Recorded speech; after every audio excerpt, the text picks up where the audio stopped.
হরে কৃষ্ণ। শুধু গৌর ভক্তবৃন্দ, জয় শিল প্রভুপাদ, জয় শ্রী গুরুদেব। শ্রীমদ্ ভগবদ গীতা যথাযথ দ্বিতীয় অধ্যায় সাংখ্যযোগের 10 নম্বর শ্লোক আমরা পাঠ করব এবং তার মর্মার্থ উপলব্ধি করব। তমোবাচ ঋষিকেশ প্রহসন্নিব ভারত সেনায়ুরু ভয়র মধ্যে বিষিদন্তমিদং বচ।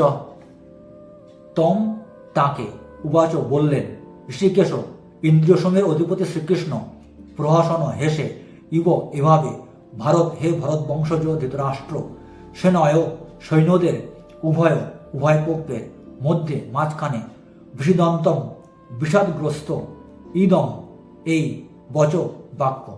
অনুবাদ: হে ভরতবংশ ধৃতরাষ্ট্র, সেই সময় স্মিত হেসে শ্রীকৃষ্ণ উভয় পক্ষে সৈন্যদের মাঝখানে বিষাদগ্রস্ত অর্জুনকে একথা বললেন। তাৎপর্য: দুই অন্তরঙ্গ বন্ধু ঋষিকেশ ও গুড়াকেশের মধ্যে কথোপকথন হচ্ছিল। বন্ধু হিসাবে তাঁরা দুজনেই ছিলেন সমপর্যায়ভুক্ত, কিন্তু তাদের মধ্যে একজন স্বেচ্ছাকৃতভাবে অপরের শিষ্যত্ব বরণ করলেন। শ্রীকৃষ্ণ সেই সময় হাসছিলেন, কারণ তার বন্ধু তার শিষ্য হতে মনস্থ করেছিলেন। তিনি পরমেশ্বর, তাই প্রভুরূপে তিনি সকলেরই নিয়ন্তা, কিন্তু তা সত্ত্বেও তিনি তার ভক্তের বাসনা অনুযায়ী তাদের বন্ধু, পুত্র ও প্রেমিক হতে সম্মত হন। কিন্তু তার ভক্ত যখন তার শিষ্যত্ব বরণ করে তাকে গুরু হিসাবে গ্রহণ করেন, তখন তিনি তৎক্ষণাৎ গুরু ভূমিকা গ্রহণ করে গুরুবৎ গাম্ভীর্য সহকারে উপদেশ দেন। এখানে আমরা দেখতে পাই গুরু ও শিষ্যের মধ্যে কথোপকথন হয়েছিল প্রকাশ্যভাবে যুদ্ধক্ষেত্রে দুই সেনানীর মাঝখানে, যার ফলে সে কথা শ্রবণ করে সকলেই লাভবান হতে পেরেছিল। এর দ্বারা প্রমাণিত হয় ভগবদ্গীতার বাণী কোনো বিশেষ ব্যক্তি, সমাজ অথবা সম্প্রদায়ের জন্য নয়। এই বাণী সকলের জন্য এবং শত্রু মিত্র নির্বিশেষে সকলেই এর যথার্থ মর্ম হৃদয়ঙ্গম করে ভগবানের চরণে শরণাগতি লাভ করতে পারে।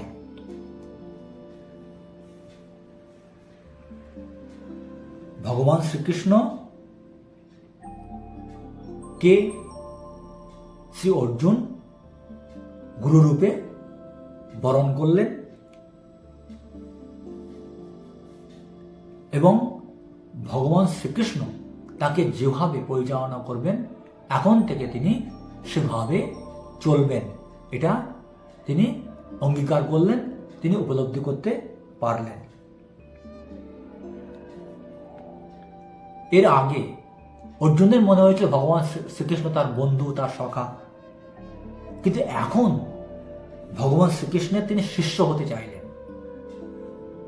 পরম গুরু ভগবান শ্রীকৃষ্ণ শিষ্য অর্জুনকে তিনি সুচারুরূপে পরিচালনা করবেন।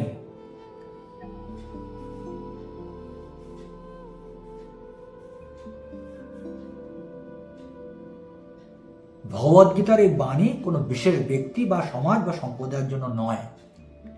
এই বাণী কুরুক্ষেত্র রণাঙ্গনে ভগবান শ্রীকৃষ্ণ সকল সৈন্যদেরকে, পাণ্ডব এবং কৌরব পক্ষের সকল সৈন্যদেরকে শত্রু মিত্র নির্বিশেষে এই যথার্থ মর্ম হৃদয়ঙ্গম করার জন্য দান করেছিলেন।